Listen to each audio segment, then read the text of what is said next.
Hello दोस्तों, आज हम MT09 का असाइनमेंट सोल्व करेंगे और यहाँ पर हम क्वेश्चन सेकंड का ए पार्ट अब सोल्व करेंगे और इसकी स्टेटमेंट ये है, prove that the union of two closed set is a closed set. कि अगर हमारे पास कोई दो क्लोज सेट है तो उनका यूनियन भी क्लोज्ड होगा। सेकंड है, give an example to show that union of an infinite number of closed set need not be closed. कि जो फैमिली होगी क्लोज्ड सेट की, यूनियन होगा उसका, वो हमारे पास क्लोज्ड सेट नहीं होगा। अब देखिए यहाँ पर इसके दो पार्ट हैं, हम वन बाय वन सभी को सोल्व करेंगे। तो सबसे पहले अब देखिए क्लोज्ड सेट होता क्या है। तो हम जानते हैं, we know that any set is closed if and only if its complement is open कि अगर हमारे पास कोई सेट है वो क्लोज तब होगा जब इसका कॉम्प्लीमेंट ओपन होगा, या किसी सेट का कॉम्प्लीमेंट अगर ओपन है तो वो हमारे पास क्लोज्ड सेट होगा। ये हमारे पास स्टेटमेंट है। अगर हम कंसीडर करें that A and B be two closed set,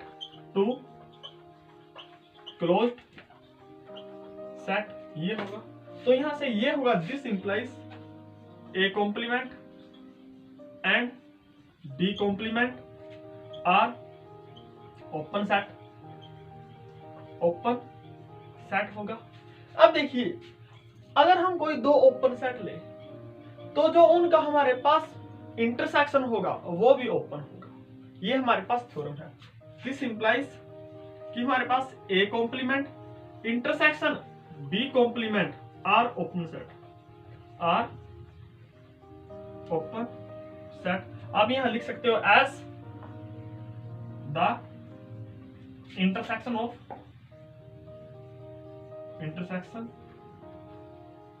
of two open set is open. यहां पर आप ब्रैकेट में ये भी लिख सकते हो।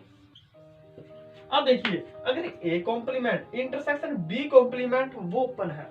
अब हम सभी जानते हैं कि बाय डी मॉर्गन्स लॉ कि जो ए यूनियन बी का कॉम्प्लीमेंट होगा वो हमारे पास इक्वल होगा A complement intersection B complement. ये हमारे पास थ्योरम है। तो A complement intersection B complement, इसको हम ये भी लिख सकते हैं। तो यहां से ये होगा, this implies A union B and the complement of this is open. अब देखिए अगर हमारे पास किसी का कॉम्प्लीमेंट ओपन है, तो यहां से ये इंप्लाई करेगा कि वो सेट हमारे पास क्लोज्ड होगा। मींस ए यूनियन बी, हमारे पास ये कोई सेट है, इसका कॉम्प्लीमेंट अगर ओपन है, this implies A union B is closed. और यही हमने प्रूव करना था। तो ये होगा हेंस प्रूव। अब हमारे पास जो नेक्स्ट है उसका देना है हमने एग्जाम्पल, कि एग्जाम्पल क्या होगा। तो एग्जाम्पल इसका बिल्कुल सिंपल है। तो अगर हम देखिए ध्यान से, अगर हम यूनियन ले n इक्वल्स 2 से लेकर इनफाइनाइट तक, मींस इनफाइनाइट फैमिली ले, और हम यूनियन ले closed set 1 over n, 1 over -1 over n, ये ले हम। तो इसका जो हमारे पास यूनियन होगा वो हमारे पास होगा 1 0 1। अब देखिए जो ये सेट है वो तो क्लोज्ड है, लेकिन ये सेट है ओपन है। तो हमारे पास ये हो गया एग्जाम्पल इस सेट का, और हमारा जो ये फर्स्ट पार्ट है वो भी कंप्लीट है। अब हम सेकंड क्वेश्चन का बी पार्ट सोल्व करेंगे और इसकी स्टेटमेंट ये है, examine the function f from real number r to real number r defined by fx equals 1/6 x plus 1 की क्यूब जब x इक्वल नहीं है 0 के, और 5 over 6 होगा अगर x इक्वल 0 है, for continuity of r। If it is not continuous at any point of r, अगर ये कंटिन्यूस नहीं है, find the nature of discontinuity, कि हमारे पास कैसी प्रकार की डिसकंटिन्यूटी होगी। अब देखिए, सबसे पहले हमारे पास जो है वो है, अगर हम कंसीडर करें फंक्शन, तो let the given function be the given function be, हमारे पास जो फंक्शन है वो एफ एक्स इक्वल है 1/6 x प्लस 1 क्यूब। अगर हमारे पास x इक्वल नहीं है 0 के, और 5/6 होगा अगर x इक्वल है 0 के। अब इस फंक्शन का मतलब क्या है, आप ये देख लीजिए। फंक्शन का मतलब ये है कि जो f ऑफ 0 होगा, f ऑफ 0 होगा वो 5/6 के बराबर होगा। अगर हमारे पास if limit x tending to 0 f of x, वो हमारे पास f ऑफ 0 के बराबर आ गया, then the function is continuous, then the function is continuous।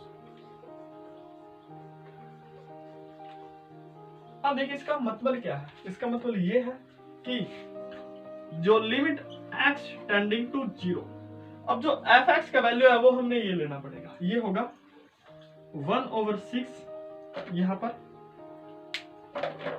ये होगा x प्लस 1 की क्यूब, ये होगा। अब देखिए, अब आप यहाँ पर 1/6 तो कॉमन है, तो यहाँ पर 1/6 आएगा कॉमन, और ये होगा लिमिट x टेंडिंग टू 0, और ये होगा x प्लस 1 की क्यूब, और ये इक्वल होगा हमारे पास 1/x।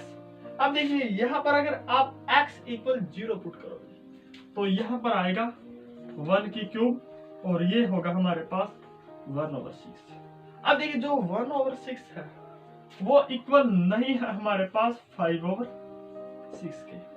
दैट इंप्लाई कि जो limit x tending to 0 of f of x equal नहीं है f ऑफ 0 के, तो यहां से ये होगा this implies the function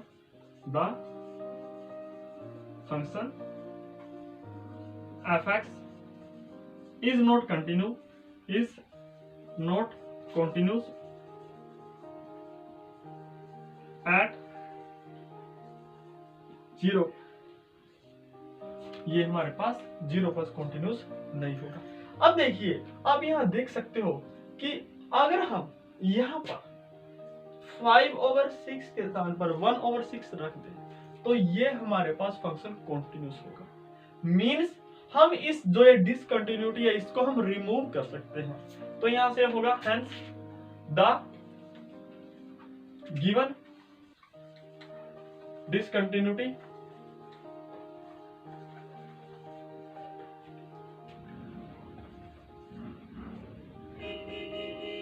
is of removal discontinuity।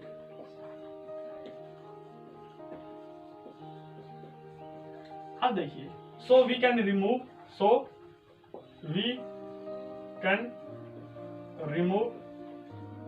it by defining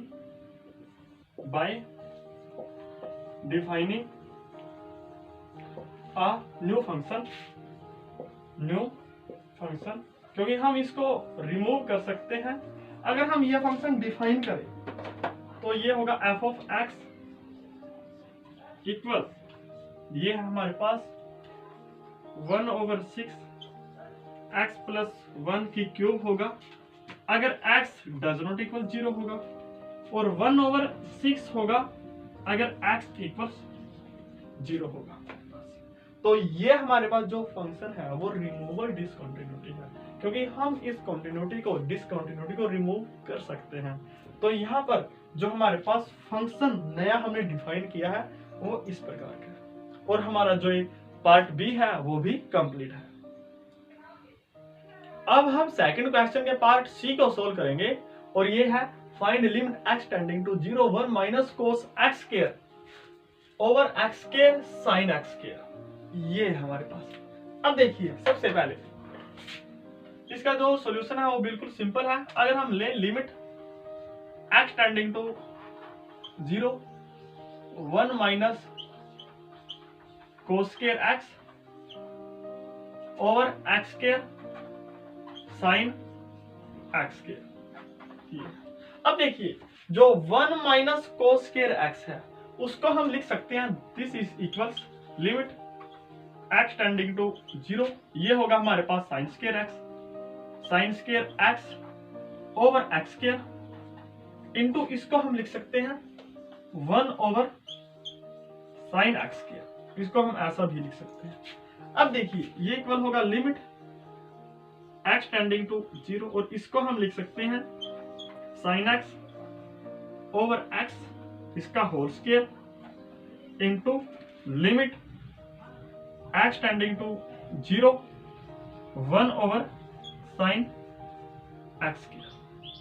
अब देखिए जो साइन x ओवर x अगर हम ये ले limit x tending to 0 sine x over x, जो इसका वैल्यू है वो हम सभी जानते हैं कि वो 1 के इक्वल होता है। तो यहाँ पर जो इसका वैल्यू होगा टोटल का वो 1 का स्क्वायर होगा इनटू दैट और ये होगा limit x tending to 0 1 over sine x की। और आप यहाँ देख सकते हो कि जो x इक्वल 0 पर जो साइन x स्क्वायर है उसका वैल्यू 0 होता है, मीन्स ये हमारे पास एग्जिस्ट ही नहीं करने का। तो यहां से ये होगा डज नॉट एग्जिस्ट।